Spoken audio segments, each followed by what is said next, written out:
Well, we talk about the campaign, like the end byproduct is the election and a new president, but the campaign and the rhetoric is its own thing, and people are watching it. And this is one of the most watched races ever around the world, I would think.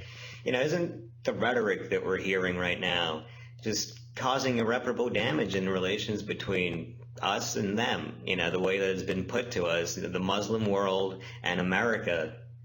you know, he is speaking to the rest of the world as a representative of the U.S. Peter? Yeah, uh, today's central theme of how frightened I am of Donald Trump added one more layer to it. People pay a lot of attention. One of the things that always struck me when I traveled abroad was how informed people were about things in the United States. Americans' ignorance is kind of a standing joke throughout the world, but even people who kind of imagine themselves, Americans who kind of imagine themselves generally well informed, tended to be less informed than a lot of foreigners that I met. And particularly, they watch very closely things like the presidential race because America controls, in large part, the world economy. Foreigners and foreign countries have extraordinary amounts of money in our stock market and our treasury bonds and things and watch that very carefully. And they know that America is a big, clumsy giant when it comes to military adventures, and they watch that very closely as well.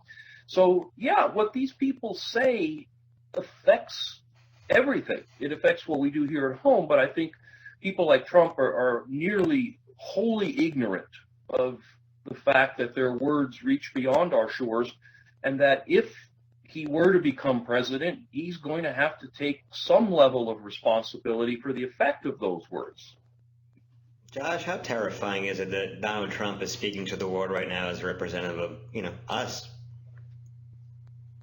It's not as terrifying as it will be if he wins, because I think it will send a strong message if eventually, Trump's saying all this stuff, but, if he comes in fourth in the Iowa caucus, that'll send, I think, an even sort of stronger message that maybe the polls and, folks like us either can't accurately convey or don't know about or maybe even don't want to convey until after the election. Like, how great would it be if it was this tense and then it just goes the way it's supposed to and we have, like, Rubio, Cruz, Bush, Trump? Like, if that's Iowa, everything's fine. It was like an anomaly, nothing to see here. Let's get back to thinking like we know what we're talking about. If Trump wins, we're talking about multiple months of this is what the Muslim world hears from America. Whenever they're mentioned, it's let's ban them, let's ban the refugees, let's bomb their families, the families of ISIS.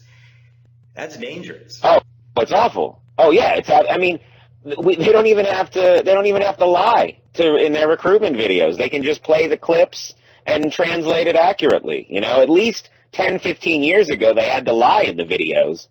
And I think that's the thing that, not having a respected leader. And for that, you need a loyal opposition who, like McCain said in the classic 2008 clip where the lady's like, I can't trust Obama, he's an Arab. And he's like, no, man, just no, give me the mic. And he said he was a good American. He just disagrees with him. He's a good family man.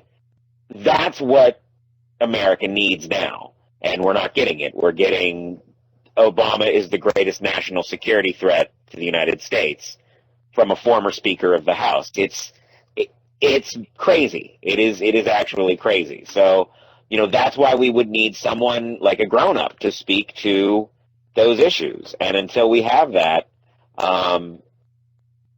it really looks bad. I mean, to be fair, at least the rest of the world respects Obama because he is the president. Like, he still gets that. Like, he's still the president of America, regardless of what other people say about him, So I would think in the way that I know people consider the way the government works, they think the president is the king in sort of in effect. And so I don't think it's hurting us that way. But if Trump says ban all Muslims and then wins, ISIS will have a great day.